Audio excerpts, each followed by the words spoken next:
மாண்புமிகு பேரவைத் தலைவர் அவர்களே, நேபாள் நாட்டுடைய ராசுவா பகுதியில் நேற்றைய தினம் மிகப்பெரிய ஒரு வெள்ளப்பெருக்கு ஏற்பட்டிருக்கிறது. கிட்டத்தட்ட 160 பேர் உயிரிழந்திருக்கிறாங்கன்னு செய்திகள் வந்து கொண்டிருக்கிறது. அங்கே 750 பேரை காணவில்லை என்றும் செய்திகள் வருகிறது. சுற்றுலா சென்ற கிட்டத்தட்ட 110 இந்தியர்கள் அங்கே இந்த பேரிடரில் சிக்கியிருக்கிறாங்க. குறிப்பாக தமிழ்நாட்டுடைய பல்வேறு மாவட்டங்களைச் சேர்ந்த 40க்கும் மேற்பட்ட தமிழ் மக்கள் சிக்கியிருப்பதாக செய்திகள் தொடர்ந்த வண்ணம் வருகின்றது. நேபாள் சென்ற குடும்ப உறுப்பினர்களை தொடர்பு கொள்ள முடியலன்னு இங்க இருக்கக்கூடிய அவங்களுடைய குடும்பத்தினர் மிகுந்த பதட்டத்திலையும் அச்சத்திலையும் இருக்கிறாங்க. இந்த சம்பவத்தில் எத்தனை தமிழர்கள் சிக்கியிருக்காங்க, அதில் எத்தனை பேர் நாம மீட்டெடுத்திருக்கிறோம்? தமிழ்நாடு அரசு சார்பாக நேற்று ஒரு உதவி எண், அவசர உதவி எண் ஹெல்ப்லைன் நம்பரும் நீங்க கொடுத்திருக்கிறீங்க. அரசு அறிவிச்ச அந்த ஹெல்ப்லைன் நம்பர்களுக்கு இதுவரைக்கும் எத்தனை அழைப்புகள் வந்திருக்கிறது? அந்த அழைப்புகள் தொடர்பாக என்ன மேல் நடவடிக்கைகள் எடுக்கப்பட்டிருக்கிறது? இந்த நிலைமையில தமிழர்களை பத்திரமா மீட்டுட்டு வர்றதுக்கு தமிழக அரசு சார்பாக ஒரு சிறப்பு அதிகாரியை, ஒரு ஸ்பெஷல் ஆபீசரை இந்த அரசு நியமிச்சிருக்கிறதா? அவங்க நேபாள் போறதற்கான திட்டங்கள் எதுவும் இருக்கிறதா?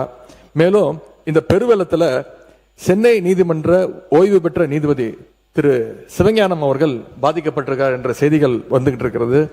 எங்களுடைய நாடாளுமன்ற உறுப்பினர் திரு தயாநிதி மாறன் அவர்கள் எங்களுடைய தலைவருடைய அறிவுறுத்தலின்படி உடனடியாக இந்த தகவலை விரிவான ஒரு கடிதம் மூலமாக ஒன்றிய வெளியுறவுத்துறை அமைச்சர் அவர்கிட்ட நேற்று மாலை கொண்டு போய் நேரில் கொடுத்திருக்கிறார்.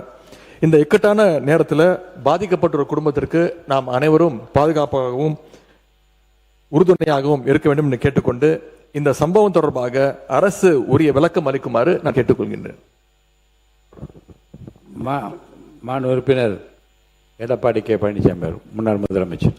மாண்புமிகு பேரவைத் தலைவர்களே, தமிழ்நாட்டிலிருந்து இந்தியாவின் அண்டை நாடான நேபாளத்திற்கு தமிழகத்திலிருந்து 57 பேர் கொண்ட குழு ஆன்மீக சுற்றுப்பயணம் மேற்கொண்டிருக்கின்றார்கள். கும்பகோணத்தைச் சேர்ந்த 16 பேர், சென்னையைச் சேர்ந்த 4 பேர், திருவாரூர் 2, நெய்வேலி 1, சிதம்பரம் 11 பேர், புதுச்சேரியில் 3 பேர், சூளகிரியில் 2 பேர், நாமக்கல்ல 1, மயிலாடுதுறை 7 பேர், தருமபுரி 2, திருவண்ணாமலை 1, திருச்சி 5 பேர், கிருஷ்ணகிரி 2 பேர், ஆக மொத்தம் 57 பேர் தமிழ்நாட்டிலிருந்து ஆன்மீக சுற்றுப்பயணம் மேற்கொள்வதற்காக நேபாளம் சென்றிருக்கின்றார்கள். அங்கே ரசுவா என்ற மாவட்டத்தில், நேபாள நாட்டில் ரசுவா என்ற மாவட்டத்தில் அங்கே மிகப்பெரிய பனிப்பாறை உருகி அந்த உருகிய நீர் ஓதே கோசி என்ற ஆற்றில் திடீர் என்று வெள்ளப்பெருக்கு ஏற்பட்டு இதில் சுமார் 1000 பேர் காணவில்லை என்று பத்திரிகையிலும் ஊடகத்திலும் செய்தியில் வந்து விடுகின்றன. இந்த திடீர் வெள்ளப்பெருக்கில் தமிழகத்திலிருந்து நேபாளம் நாட்டிற்கு சுற்றுப்பயணம் மேற்கொண்டவர்கள் இந்த வெள்ளத்திலே 37 பேர் அடித்து செல்லப்பட்டதாகவும் 27 பேர் அங்கே பத்திரமாக இருப்பதாகவும் செய்தியிலும் ஊடகத்திலும் செய்திகள் வந்து கொண்டிருக்கின்றன.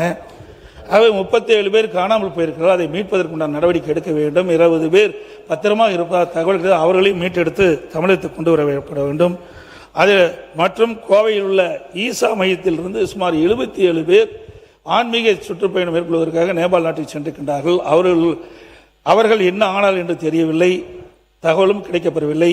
ஆகவே இது வெளியுறவுத்துறை அமைச்சரோடு தொடர்பு கொண்டு நம்முடைய தமிழ்நாட்டுக்கின்ற ஒரு அதிகாரி குழு டெல்லிக்கு அனுப்பப்பட்டு மத்திய அரசோடு தொடர்பு கொண்டு வெளித்துறை அமைச்சரோடு தொடர்பு கொண்டு நேபாள் நாட்டிற்கு சென்று தமிழர்கள் 57 பேரையும் மீட்டு தமிழகத்துக்கு கொண்டு வந்து சேர்க்கப்பட வேண்டும் என்று அரசுடைய கவனத்திற்கு கொண்டு வருவதோடு அந்த குடும்பத்தைச் சேர்ந்தவர்களெல்லாம் அந்த 57 பேர் ஆன்மீக சுற்றுப்பயணம் சென்ற அந்த குடும்பத்தைச் சேர்ந்தவர்கள் மிகுந்த பதற்றத்தோடு இருக்கிறார்கள். அவர் உறவினர்கள் பதற்றத்தோடு இருக்கின்றார்கள். ஆகவே அரசு வேகமாக துரிதமாக செயல்பட்டு ஆன்மீக சுற்றுப்பயணத்தில் மேற்கொண்டுள்ள அனைவரையும் பத்திரமாக மீட்டு தமிழகத்தில் கொண்டு வருவதற்கு இந்த அரசு முன் வர வேண்டும் என்று தங்கள் வாயிலாக அமைச்சருடைய கவனத்தில் கொண்டு வருகிறேன். சிவகுமார் அவர்கள். மாண்புமிகு பேரவைத் தலைவர்களே, தமிழ்நாட்டிலிருந்து ஆன்மீக சுற்றுலாவாக நேபாளம் தமிழ்நாட்டைச் சேர்ந்த தஞ்சை, மயிலாடுதுறை, கடலூர் போன்ற பல்வேறு மாவட்டங்களிலிருந்து 57 பேர் 3 வாகனமாக நேபாளத்தில் ஆன்மீக சுற்றுலா செய்துள்ளார்கள். அதில் நிலச்சரிவு ஏற்பட்டு பனிப்பொழிவால் திடீர்னு வெள்ளம் ஏற்பட்டனால் 57 பேரும் அதில் 20 பேர் பத்திரமாக மீட்டு ஆயுதப்படை காவல் நிலையத்தில் இருக்கப்பட்டதாக தகவல் சொல்லப்படுகிறது. மீதி 37 பேரோட நிலைமை என்ன என்றதை கவலைக்கிடமாக இருக்கிற குடும்பத்துக்கு தமிழக அரசு ஒரு குழு அமைத்து அவங்களை காப்பாற்றி இந்த 57 குடும்பத்துக்கும் தமிழக அரசு பாதுகாக்க வேண்டும், அவங்களுக்கு ஆறுதலாக இருக்க வேண்டும். உடனடியாக தமிழக அரசு நடவடிக்கை எடுக்கணும். அதே போல இந்த மாதிரி விஷயத்துக்கு காரணம் என்னன்னா இன்னைக்கு இருக்கிற சுற்றுச்சூழல் தான் காரணம். ஆகவே காலநிலை மாற்றத்தை இதனால தான் திடீர்னு ஏற்படுது இந்த மாதிரி விஷயம்லாம்.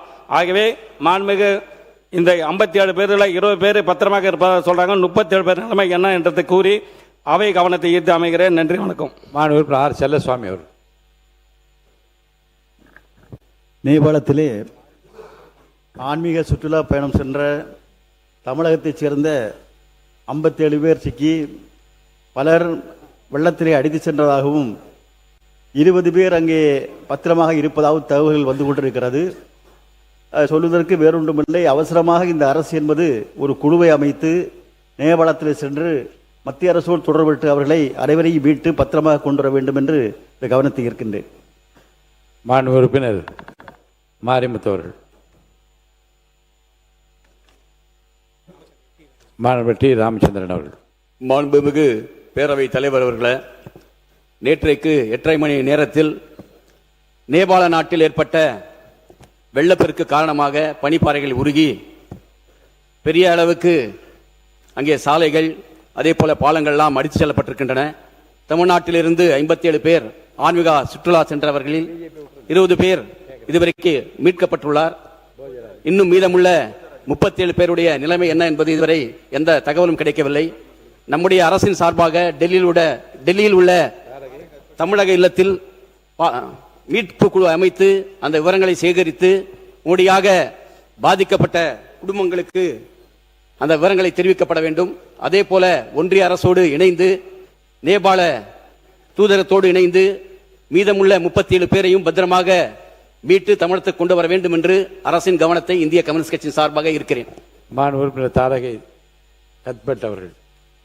மாண்புமிகு பேரவைத் தலைவர் அவர்களே, இந்தியாவையே உலுக்கிய ஒரு மிகப்பெரிய ஒரு சம்பவம்